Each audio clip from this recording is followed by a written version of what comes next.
성경에는 하나님의 말씀이 담겨 있습니다. 하나님은 바로 그 성경을 인류에게 주어 생명을 얻게 하셨습니다. 그런데 성경을 훑어보면 거의가 죄에 대한 이야기입니다. 생명을 주기 위한 책이라는데 왜 자꾸 죄에 대해 말하는 것일까요? 그 이유는 인류가 죄인이기 때문입니다. 사람이 무슨 죄를 얼마나 지었길래 다 죄인이라 하는 것일까요? 성경에 처음 죄가 나타난 것이 언제일까요? 사람이 등장하면서부터입니다. 첫 생명인 아담이 죄를 지었고 그 이후 한 대가 채 지나가기도 전에 그의 아들이 자기 아우를 죽이는 끔찍한 사건이 벌어졌습니다. 땅에 사람이 충만해질수록 죄가 가득해졌고 결국 하나님은 홍수로 인류를 쓸어내셨습니다. 홍수 이후에는 좀 달라졌을까요? 홍수 이후 하나님은 한 민족을 택하셨습니다.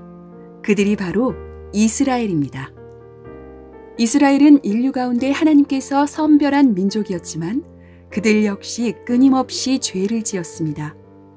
그러나 이번에 하나님은 그들을 쓸어버리지 않으셨습니다.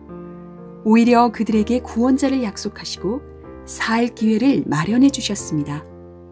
그리고는 혹시라도 그들이 그 약속을 잊지 않도록 끊임없이 소망을 말씀하셨습니다. 구원의 소망을 가진 사람들은 그럼 좀 달라졌을까요? 그렇지 않습니다. 하나님께서 약속대로 구원자를 보내셨지만 이스라엘은 그를 거부했습니다. 상식적으로 죽임을 당하는 자가 메시아일 리가 없었습니다.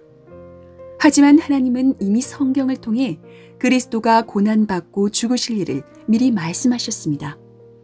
다만 이스라엘이 예언을 무시했기 때문에 결국 메시아를 배척하게 된 것입니다.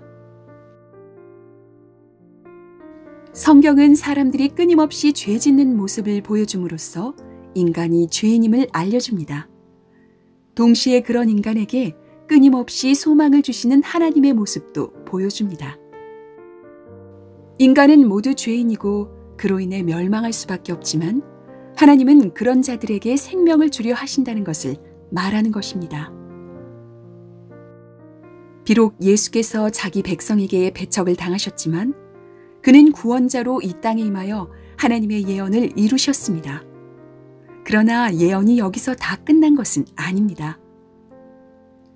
예수께서는 내가 다시 오리라 하고 말씀하셨습니다.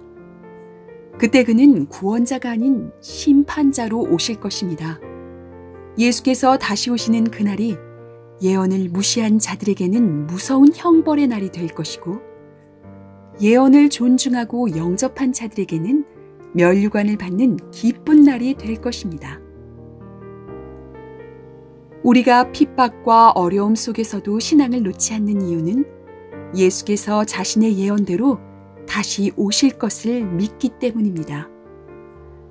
그날에 온전히 주님을 영접하는 자들이 됩시다. 그날이 오기까지 주님의 예언을 간절히 받고 순종합시다. 2020년 4월 19일 성락교회 주일예배 성경의 사명 김성현 목사님 설교 중에서 제작 성락교회 성락선교센터